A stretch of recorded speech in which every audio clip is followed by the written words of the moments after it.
Ẹ káàbọ̀ sí ẹ̀kọ́ kíkọ́ ojoojúmọ́ ti ìjọ ẹ̀dá titun. Òní ọjọ́bọ̀ ọjọ́ kẹsàn-án oṣù kẹwàá ọdún 2025. Àkòrí: ohun tí títẹ̀lé Jésù yóò ná ọ. Ìwé orin 4:7.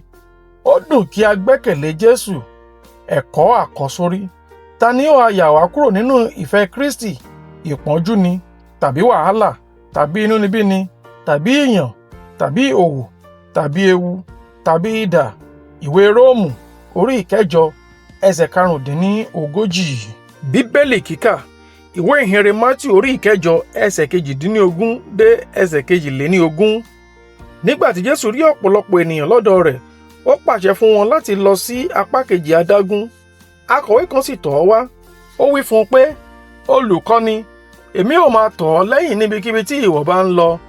Jésù wí fún un pé, àwọn kọ̀lọ̀kọ̀lọ̀ ní ihò àti àwọn ẹyẹ ojú ọ̀run ní ìtẹ́, ṣùgbọ́n ọmọ ènìyàn kò ní ibi tí yóò gbé fi orí rẹ̀ lé.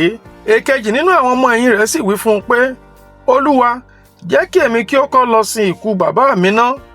Ṣùgbọ́n Jésù wí fún un pé, ìwọ máa tọ̀ mí lẹ́yìn, sì jẹ́ kí àwọn òkú kí ó máa sin òkú ara wọn. Ẹ̀kọ́: láti tẹ̀lé túmọ̀ sí láti fi gbogbo àkíyèsí ènìyàn sí ọ̀nà kan péré.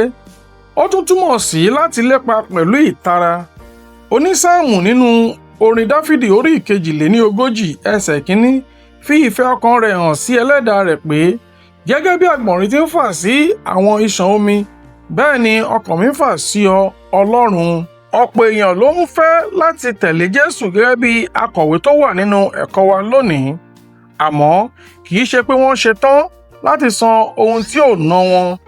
Títẹ̀lé Jésù gbọ́dọ̀ ná ní nǹkan kan. Ìwé Máàkù orí 10 ẹsẹ̀ 21 rán wa létí ọkùnrin ọlọ́rọ̀ kan tó fi ìbànújẹ́ padà nígbà tí wọ́n ní kó fi ọrọ̀ rẹ̀ sílẹ̀.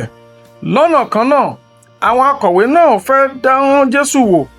Nígbà tí Jésù wípé àwọn kọ̀lọ̀kọ̀lọ̀ ní ihò, àwọn ẹyẹ ojú ọ̀run sì ní ìtẹ́, ṣùgbọ́n ọmọ ènìyàn kò ní ibi tí yóò gbé orí rẹ̀ lé. Ìdáhùn rẹ̀ fi hàn pé jíjẹ́ ọmọ-ẹ̀yìn túmọ̀ sí yíyan Kristi ju gbogbo ohun ayé. Láti tẹ̀lé Jésù, Olúwa máa ná ní nǹkan kan. Iṣẹ́ rẹ̀ gbọ́dọ̀ jẹ́ ìlépa ọkàn rẹ, èròǹgbà rẹ̀, àjàgà rẹ̀, ìfẹ́ rẹ̀ gbọ́dọ̀ jẹ́ tìrẹ. Ìwọ kò ní tún ṣe bí ìwọ ṣe ń ṣe tẹ́lẹ̀ mọ́. Ìdáhùn rẹ̀ báyìí ni, bẹ́ẹ̀ ni, Olúwa, ìfẹ́ rẹ ni màá ṣe. Ó lè yàn láti tẹ̀lé Jésù nìkan nítorí pé ó gbẹ́kẹ̀lé àti pé ó níye lórí ju ohunkóhun tí ó fi sílẹ̀ lọ.